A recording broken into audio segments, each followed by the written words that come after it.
अस्सलामुअलैकुम वरहमतुल्लाहि वबरकातुह। जमात हफ्तुम मज़मून रियाज़ी सबक नंबर 2, सही आदात की ज़रब और तक़सीम। प्यारे बच्चों, गुज़िश्ता जमात में हमने सही आदात की जमा और तफरीक करना सीखे थे और पिछले वीडियो में मैंने उसका थोड़ा सा रिवीजन भी ले लिया था। आज के इस हिस्से में इंशाअल्लाह हम सही आदात की ज़रब किस तरह से की जाती है वो सीखेंगे। इसके लिए मशकी सवालात नंबर 8 ज़रब कीजिए। पहली मिसाल, कौस में तफरीक 5 ज़रब कौस में तफरीक 7। प्यारे बच्चों, इस मशक को हल करने से पहले ये जो ऊपर बॉक्स के अंदर नीले बॉक्स में आपको ये कुछ ज़ाब्ते नज़र आ रहे हैं, इसकी प्रैक्टिस लास्ट ईयर भी हमने की थी। इस साल इंशाल्लाह फिर से इसको दोहरा देता हूँ। यहाँ पर दिया हुआ है मुस्बित अदद ज़रब मुस्बित अदद बराबर मुस्बित अदद। तो इसको हमने याद करने का तरीका ये सिखाया था कि जमा जमा जमा, जमा तफरीक तफरीक, तफरीक तफरीक जमा, जमा तफरीक तफरीक, तफरीक जमा तफरीक, इस तरीके से इसको किया जाता है। तो इसी ज़ाब्ते का इस्तेमाल करके हम इन मिसालों को इंशाल्लाह हल करेंगे। ठीक है, तो सबसे पहले मिसाल हमारी है तफरीक 5 ज़रब तफरीक 7। तो इसके लिए हम अपनी नोटबुक के अंदर ये मिसालें हल करेंगे इंशाल्लाह।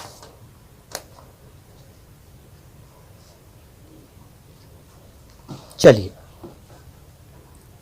अब देखिए, जो पहली मिसाल है हमारी तफरीक 5 ज़रब तफरीक 7। पहले हम इसको लिख लेते हैं। नंबर 1, कौस में तफरीक 5 ज़रब कौस में तफरीक 7। अब देखो बच्चों, यहाँ पर थोड़ा सा आपको डाउट आ रहा होगा कि भाई ये तफरीक 5 है तो इसको डायरेक्ट क्यों नहीं लिख रहे हैं, यहाँ पर कौस क्यों बना हुआ है। तो इसकी वजह ये है कि जब कोई तफरीक का अदद लिखा जाएगा और वो मसावात की शक्ल में होगा, इस तरह के हिसाब की शक्ल में होगा, तब हमको ये कौस में लिखा हुआ मिलेगा। ठीक है, और अगर जमा का अदद है तो वहाँ पर तो अलामत लगी हुई होती नहीं है, लिहाजा उसको हम डायरेक्ट लिख देते हैं। तो यहाँ पर हम तफरीक डाल कर लिखेंगे। अब इसको हल कैसे करना है, सबसे पहले इसकी पहली स्टेप बराबर की अलामत।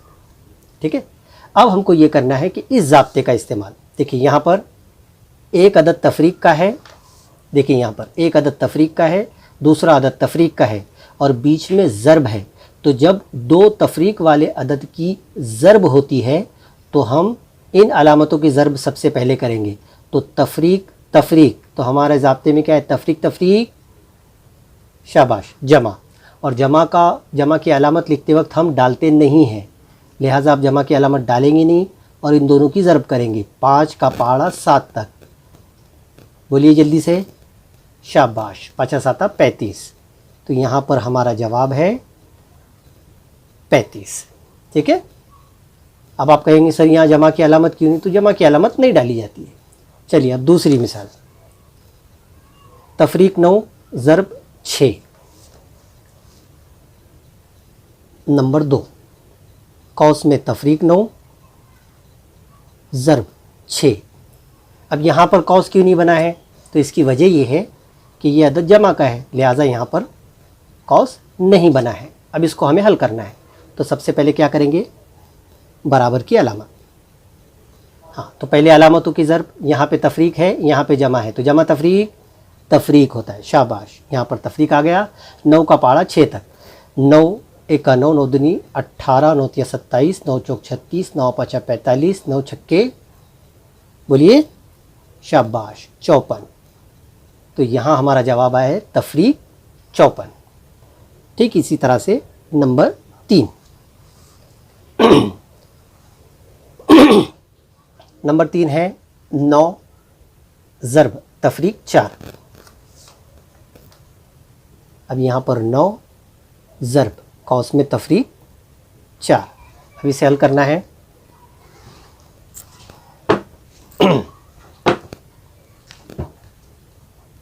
बराबर, अब सबसे पहले अलामतों की ज़रब, यहाँ पर जमा है या तफरीक है, जमा तफरीक तफरीक, 9 चौक, बोलो जल्दी से, शाबाश, 36, जवाब आया 36। इसी तरह से नंबर 4 8 कौस में तफरीक 7। अब यहाँ पर भी कॉस बना हुआ है, चलिए सवाल में दिया है इसके लिए हम कॉस बना देते हैं। यहाँ पे तफरीक 7। अब इसे हल करना है। सबसे पहले बराबर की अलामत, अब यहाँ जमा है, यहाँ तफरीक है, तो जमा तफरीक तफरीक, 8 का पाड़ा 7 तक, 8 7 जल्दी, शाबाश 56। ये हमारा जवाब हो गया। इस तरह से ये 4 मिसालें हल किए। चलिए आपके लिए एक 5वीं मिसाल भी हल कर देता हूँ। तफरीक 124 ज़र्ब तफरीक 1 नंबर 5।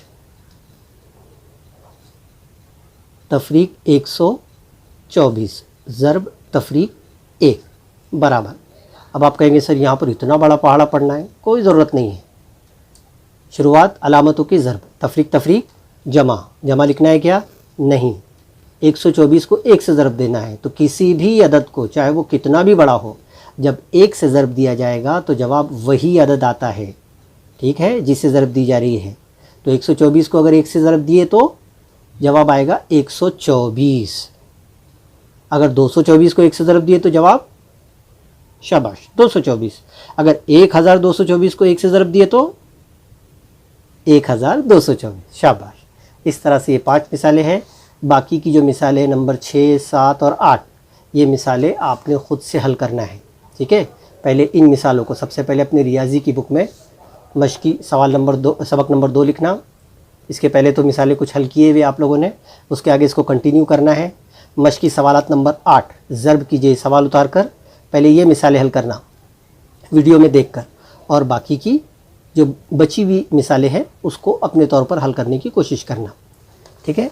तो आज के इस वीडियो में हमने सीखा सही आदाद की ज़र्ब किस तरह से की जाती है। बच्चों शुरुआत में मुझको एक चीज़ आपको बतानी थी, वो मैं बताना भूल गया था, अब याद आ गया तो मैं बता देता हूँ कि सही आदाद, आप कहेंगे भी सही आदाद क्या है, तो आददी ख़त पर जो आददी ख़त बना हुआ होता है, जैसे यहाँ पर आपको नज़र आ रहा होगा, देखिए यहाँ पर आददी ख़त है, तो आददी ख़त के ऊपर यहाँ पर सिफर है, दाएं तरफ के आदाद 1 2 जमा वाले आदाद है, बाएं तरफ के आदाद तफरीक वाले आदाद है।